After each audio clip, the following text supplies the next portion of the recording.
doesn't matter where you work. It doesn't matter if you are working at the neighborhood coffee shop or if you are in a corporate environment of any kind. It doesn't matter.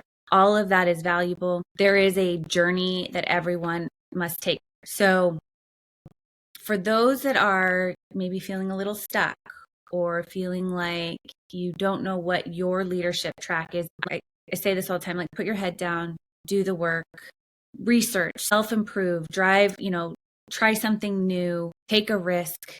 All of it's okay. And if you fail or you fall, that's not failure. You just get back up because you learned something. And so I think if I could be a motivator for anyone listening to this about like a journey, one, nothing happens overnight. No amount of AI is going to make something happen overnight for a career path. Okay.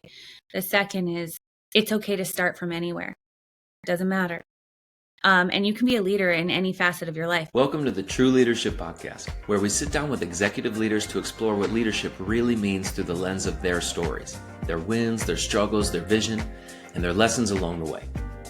I'm Ty Hammond, founder of One Mountain Leadership and creator of the True Leadership Approach, an awareness-based path that helps leaders shift their focus from what to do about their problems to how to grow from them. Whether you're just stepping into leadership or are well-seasoned and at the top of your game, your potential won't be realized following someone else's script. But you can draw insights from their stories and turn it into wisdom by putting it into practice in your own life. Welcome to the True Leadership Podcast, where we explore the essence of leadership beyond tactics and performance by sitting down with executives to hear what matters most to them. I'm your host, Ty Hammond. Today's guest is Marchelle Varamini. Marchelle is a visionary leader and storyteller in the world of value transformation. As Vice President of Platform Value GTM at Boomi, she helps organizations move beyond cost savings to create measurable business impact and lasting competitive advantage.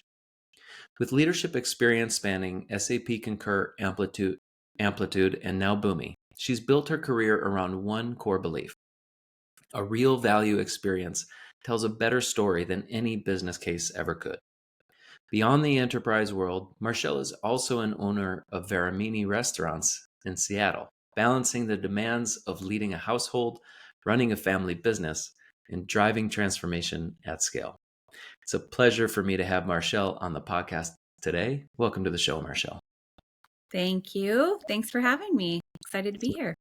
It's my pleasure. So I always start here. Every leader, of course, has a beginning. Of course, who we are as leaders and at work starts taking shape long before we make it to any executive position of leadership. I'm curious if you'd be willing to share who's someone from your early life or maybe an early experience that shaped the kind of leader and person that you are today. That's a good question. It's deep. So I don't know if anybody ever goes this far with it, but I am the oldest of 5. And so I think birth order actually tends to help shape how you have to show up. I would say that my earliest leadership identity probably started when I was held responsible for helping raise 4 other children. I think the story goes, like the first one is always the test, and then the other ones are the ones that you have to learn to help take care of. And that's where it started. The family always jokingly calls me that family manager because I'm always, working through all the different issues or helping everyone out or truly leading the family. So I think I would say it started there.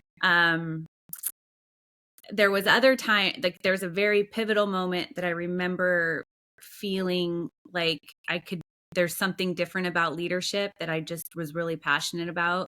So I would say, okay, so first child, helping with family and siblings. And then early in my career at Nordstrom, I worked as a sales manager at Nordstrom. And when I got there, their first, I don't know if anybody has ever seen it, but Nordstrom's original employee handbook was a 5x8 note card.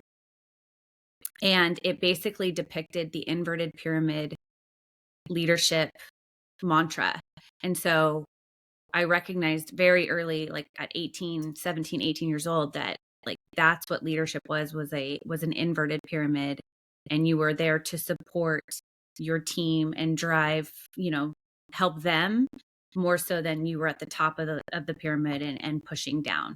So kind of two facets. One is my childhood and the other one is early exposure to leadership philosophy that I really identified with.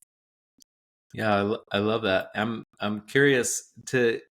It's a unique experience. I'm an only child myself, so to Okay. imagine being the oldest of five is so I have Mhm. some family that we've got a couple folks where there's three kids, but nothing Yeah. five, and certainly know that Yeah. that birth order has a big thing. I'm curious, what are the ways from, of course, that's extremely it's going to very much shape who you are as a person and as a leader. What are the ways that Mhm. you see, your experience as the eldest child showing up in how you lead today?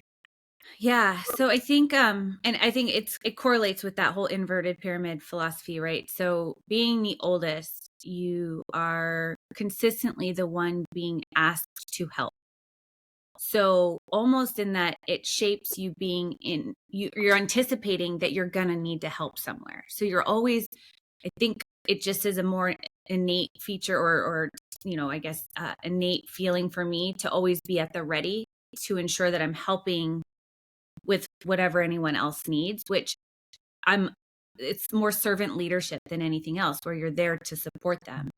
Um I mean, from it's no different than cooking dinner, to help out with the Tuesday night routine than it is to jump in on a call and help your team drive something, drive to the next step of a sales cycle or anything. It's no different. You're still jumping in where you need to.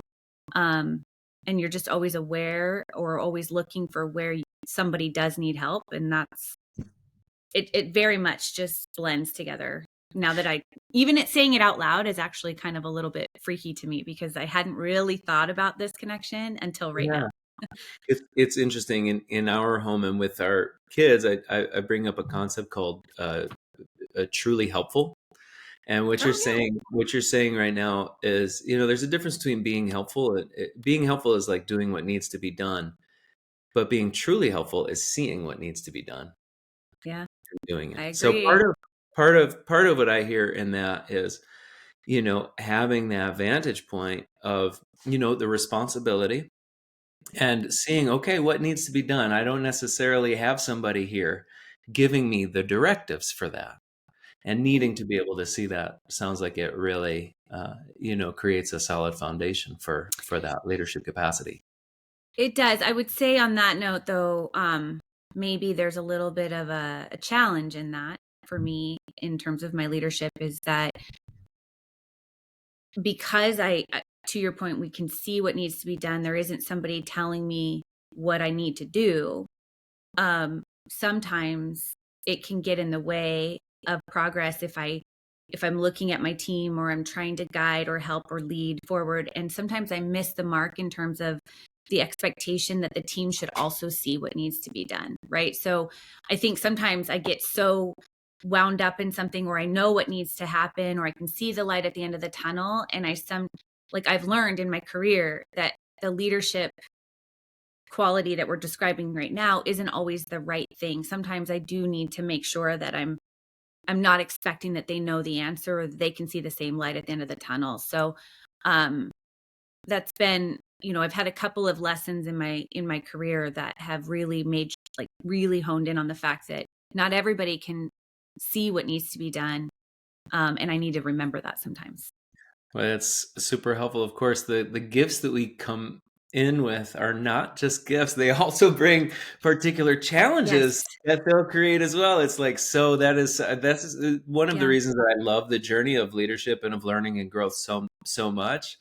And as we learn and grow as humans and leaders, these gifts that we have, are needing to Yeah. move and grow so much. I'm really curious. Of course, in this podcast, we're exploring the essence of leadership, what I call true leadership, and of course, that's going to mean different things to Hmm. different people. So, What does true leadership mean to you? What makes a true leader in your eyes?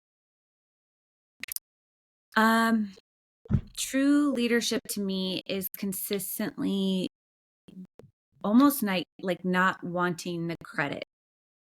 So while you're leading a team, you should intentionally be wanting them to succeed, because by definition, as a leader of that initiative or of that effort, you're going to be successful as well. So I have never been one to say I want credit for the successes of the team. I want them to be successful. I want, almost to the point where I want to work myself out of a job, meaning that they're so successful that they don't actually need that leadership anymore. I know that's an interesting theory or approach, but even in what I do today, it's about influence and helping people get better at what they do every day. And eventually they won't need you anymore. If you're a good enough leader, they actually will learn from you and they will go and do their own thing. Like, they will be able to get out of the term out of your shadow or any of that. They will get to go be successful on their own 2 feet. And I think that is actually what defines a really good leader. You shouldn't need everyone to stay around you and you always have a team of people that just continuously follow. It's actually more like, hey, I want to push you out of the nest. If you're successful on your own without me, that means I did a good job. Yeah, I appreciate that sentiment so much. I'm really curious, is that something that you feel like has been natural for you, or that you've needed to learn and cultivate as you've stepped into greater positions of leadership over time? That's a good question. I hadn't really thought about like where was my tipping point with that thought process. Um, I would say it was actually a learning experience. There was a hard moment in my career. I've told this story to a couple other folks before, but we were standing up this new program at SAP, and it was a long time ago. And I had this vision, and I could see how it needed to take shape and what it needed to be built on, like foundation wise, and the team that needed to come together to help support it. Like, I could see so far out. And I remember the team forming, and I was moving so fast. I thought I was leading. I thought I was bringing them along. I thought I was positioning them to be able to launch and do what they needed to do to be successful and everything. And it turned out that I was actually leaving them behind. There was a lot of feedback came through because we were moving so fast and because it was such a a pivotal moment in the company and like the direction of go to market and like all these things. It was evident that I was leaving them behind. I wasn't positioning them for success. I thought I was, because I thought I was like, hey guys, come on, follow me. And I wasn't actually helping bring everyone together. The term, I actually got coached on this, and I'm thankful for it. Like this, I have no problem admitting to a failure point in my career, which is I was told like it felt like I left them on an island. And so I realized at that moment, I was like, wait a second, this isn't because I can see or because I feel like I understand something. I've got to do a better job of making it their idea and helping them identify with it and helping them find their success in it and everything else. And it completely changed the way I looked at my leadership style. And yeah, I mean, that feedback broke me. I will tell you that. I for days I was beside myself, and then I said, you know what, make a change, and it forever changed the way I showed up for my team. Such a powerful story. It was actually going to be my next question, was about a turning point. So you've shared that. Here's the question Yeah. that I have to go a little bit deeper on that, because I think that's such a valuable lesson for anybody that's hearing here. Looking back, and that, the turning point aspect of that. What did Mhm. you have to let go of or outgrow in order to really step into that new way of leading from that turning point? What did I have to let go of? Well, quite honestly, I had to probably reflect on the fact that my ideas weren't just the only ideas anymore. Like at a certain, like through the journey, I found myself kind of formulating some ideas and concepts and some of the early value work that's been in the industry. And I could see all of that. I could feel it. And of course, kind of doing my own spinning and my thought process and my own development of ideas and stuff. I was like, oh yeah, I got this. And so the turning point was when I realized, like, oh wait, I'm not the only one who thinks like this.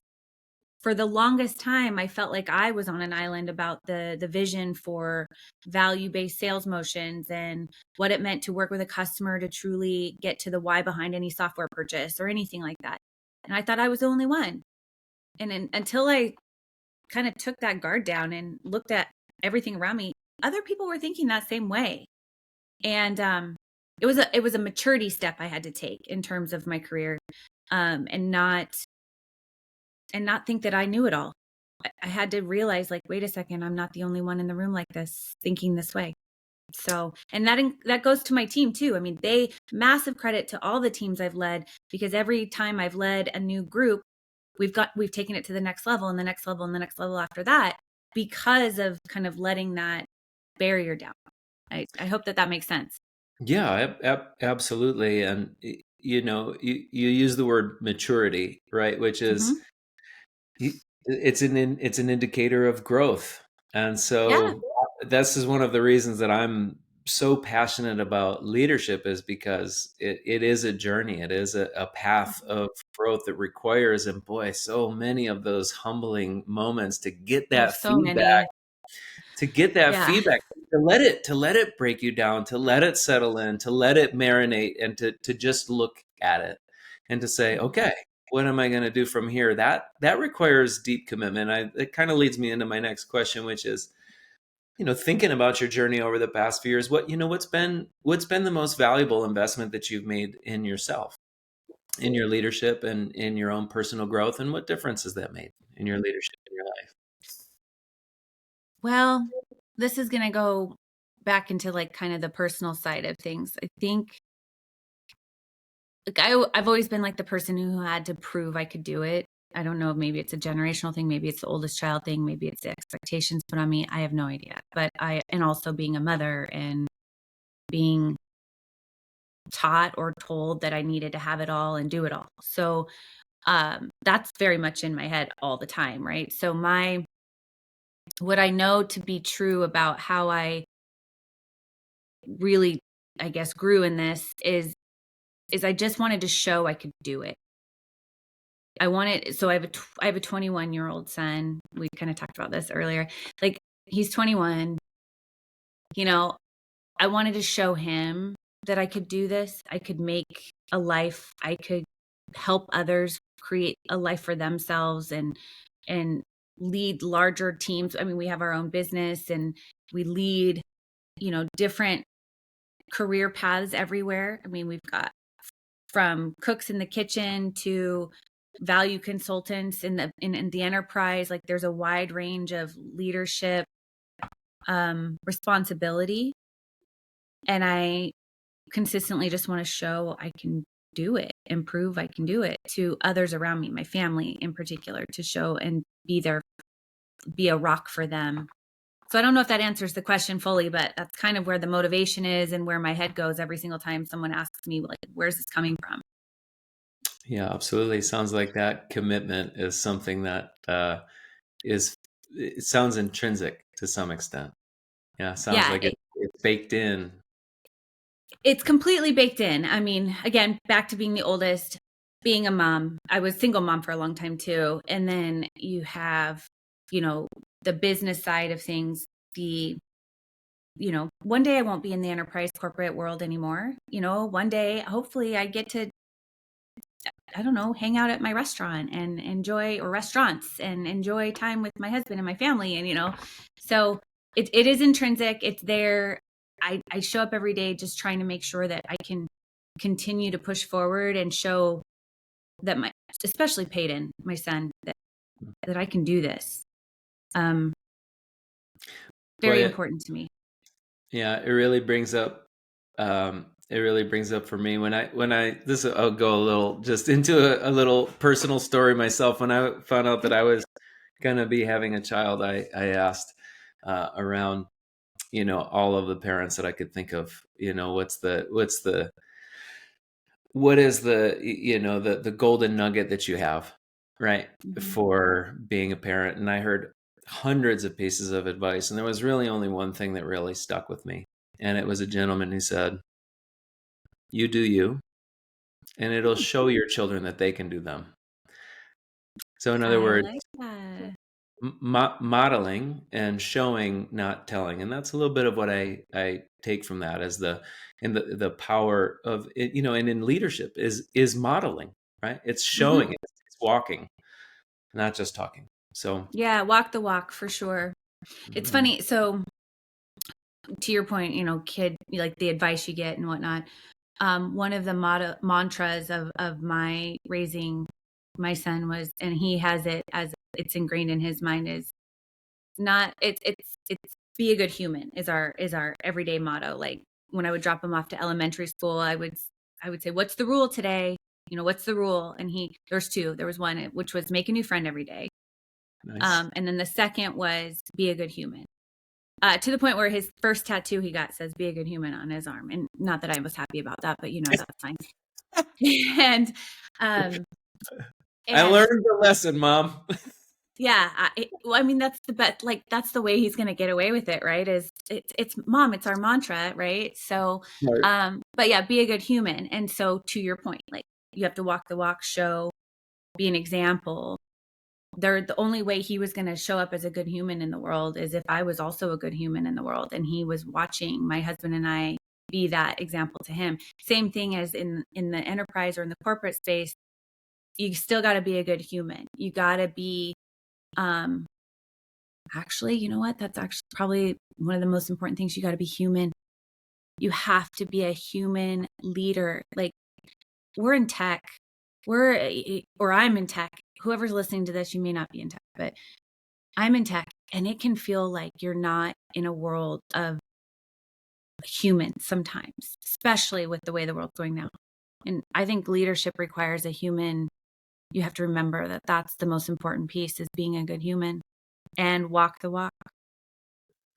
Well, incredibly valuable advice. I would say wonderful things to raise the kid with day in Yeah. and day out. I'm curious to hear from you. Leadership, of course, is so much about what we're shaping for tomorrow. Mm-hmm. What's your vision for your leadership, your legacy, or the impact that you want to have in the years ahead? Oh my gosh. Should have looked at your pre-written questions. No, I'm just kidding. Um, See, everybody who's watching this, just know this is a very authentic discussion. I Okay, what's my vision? So I said it earlier a little bit, which is that my philosophy for what I do for work, like what I actually do, is help other functions be better at their go-to-market motions. Like my whole vision of my role today and where I show up in enterprise corporate world is that I can see like the connection to a value-based sales motion and why go-to-market teams need to work together to bring that to life. So my vision is that for any company I work for, that one day I I will not be needed. And what I mean by that is that I should work so much to help others be great in what they do, whether that's marketing, sales, customer success, whatever teams, and it be such a great activation of that joint go to market that they don't actually need someone to keep the fire lit. Like it's like the Olympic torch, like it's just always burning. Um, and so that's probably a never ending thing. Like that will probably never happen where I would work myself completely out of a gig, or if maybe it will happen. I don't know. Um, but that's the philosophy I live by. So every day it's about like, what does it mean to help this group get better and get this group, on track, or how does it show up with the customer, and can I help sell more? And all of that is at my core. So my vision is to help companies establish and activate value-based motions and then not get in the way anymore. And hopefully take it to the next, maybe one day. Who knows? Or I'm just a bartender. I don't know. I love it. Well, it really aligns with my, I mean, there's lots of different schools of thought, but at least as far as I'm concerned, a vision is it's like a North Star. You don't actually reach the North Star. It's a way that directs you, right? Yeah. In the direction that you're headed. So I love that. And to me, a vision should be grand in that way. Well, and what I'll say, it's like to the point on leadership, right? So like, even though, and maybe this is something you wanted to pull, we could pull on later or whatever, but leading a team, like it's not all go-to-market teams report to me. It's not a hierarchy thing. It is, how can I help influence, or the inverted pyramid of making that influence and that connection to this other team over here and this team over here. And like, I'm leading without being in their hierarchy, and that I get really excited about, because I like bringing everyone together. I like the camaraderie. I like the alignment, the collaboration, all those buzzwords. I love all of that, because actually it eventually pushes me further away, because they're jiving, they're jamming, they're doing what they need to do. And I love seeing that success, and it's their success, not mine. Totally. Well, that's, I really hear and I know and see this with the leaders that I work with as well. The higher that you go in a leadership position, and it's really looking at that influence, it's like doing less, but seeing more and more of how the influence rolls out through the way that things are done. It's really interesting. To that point, it's really great, because I love to, of course, that vision is what you're pulling towards, right? And we're talking so much about growth and what is needed in the leadership journey to learn and grow. So what is your current leading edge? What are the ways that you're being stretched or tested in your leadership? What are the ways that you need to grow as a leader currently in order to really, really deepen your capacity to continue to lead towards that vision? Oh my gosh, that list is very long. I mean, I will be the first to admit, I don't think there's ever a day that I'm not learning or recognizing that there's a gap somewhere. So the question is, what gap do I need to fill right now? What's my priority right now? Yeah. What are the ways that you need to grow, the opportunities for you to grow as a leader? Gosh, there's so much. I would say probably I need to be more motivating. So not motivation as in doing the job, but more like, there's product knowledge that I need to have. There's gaps in my understanding of different go-to-market functions, and I don't necessarily always take the time, or I don't have the time to try to figure out what I don't know, because I'm so buried in the stuff that I need to take care of today. So I would say it's about being able to fill in some of those knowledge gaps I have. I believe that if you can see the full picture, you have these magic moments, and all of a sudden, if somebody says, a customer success team member says something over here, you can understand what it means to the product organization, or you can make a connection to sales, but I still have some gaps in how those functions actually operate, how our product sometimes works, or whatever. And it creates a confidence issue for myself. I know that I need to learn more, but sometimes I don't have time, or sometimes it's not making sense. And I need to be okay with admitting that it's not making sense, and then be okay with raising my hand and saying, wait a second, I have a question. I believe that is actually, it holds a lot of people back, because you sometimes just don't want to sound or feel stupid. Like, if you ask a question, sometimes when you preface it, hey, this may be a stupid question, that's like kind of a weakness thing. You should actually be like, hey, look, I don't understand this. Can you please explain it to me in a different way?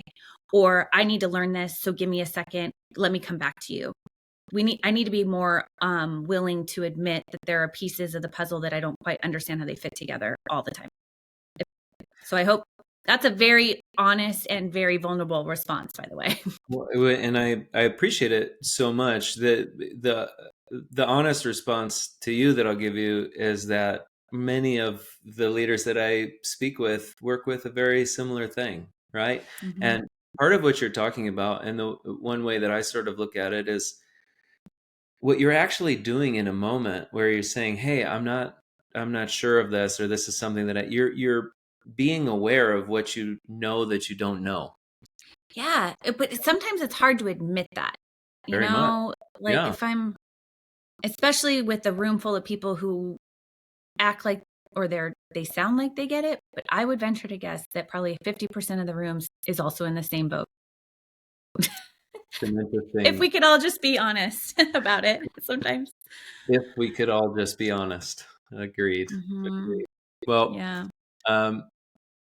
this last question is a little bit more of an invitation. Okay. You have the time and the space here to offer to our listeners whatever it is that's most in your mind and heart to share right now after this conversation that we've had around leadership and life and all of the things. So take your time. The floor is yours. Oh, well, I went into quite a bit about who I am, where the makeup of my younger years, maybe what formed me a little bit. I would say this: anybody who, doesn't matter where you work, it doesn't matter if you are working at the neighborhood coffee shop or if you are in a corporate environment of any kind, or in our case, serving burgers on a food truck, and it doesn't matter. All of that is valuable. There is a journey that everyone must take. What I didn't get into, Ty, is like, it's taken me a long time to get here. So for those that are maybe feeling a little stuck or feeling like you don't know what your leadership track is, if that's what you really want to get into, I just recommend, like I say this all the time, like put your head down, do the work, research, self-improve, drive, try something new, take a risk. All of it's okay. And if you fail or you fall, that's not failure. You just get back up because you learned something. And so I think if I could be a motivator for anyone listening to this about like a journey, one, nothing happens overnight. Okay. Like, let's be honest. It doesn't. No amount of AI is going to make something happen overnight for a career path. Okay. The second is, it's okay to start from anywhere. It doesn't matter. And you can be a leader in any facet of your life. I just described that. Like, I'm a leader in my family. I'm a leader in my business. I'm a leader in corporate. I'm a leader to my son. Like, you can be a leader anywhere. And people will understand. I think it'll actually change the way you look at the world sometimes. People will depend on you, and you'll be needed. And I like that. So I guess that's my parting words of encouragement or advice or philosophy, if that's what you want to call it. Fantastic. Well, I would call it wisdom that you've shared with us here Thank you. today. And I so appreciate what you've shared here today with me. So I've gotten so much out of it. And I'm sure that whoever listens is equally going to benefit from what you've shared here today. So thank you so much for being a guest on the True Leadership Podcast. Thank you, Ty. Thanks for having me. My pleasure. That's it for this episode of the True Leadership Podcast. If you enjoyed this conversation, you can subscribe to YouTube, Spotify, Apple Podcasts, or wherever you're listening to this to catch future episodes. This conversation was brought to you by One Mountain Leadership, where we help leaders grow the capacity, confidence, and presence of true leadership through the True Leadership Approach. To learn more about the approach, our offerings, our community, and how we can help you realize your potential in both leadership and in life, visit us at onemountainleadership.com.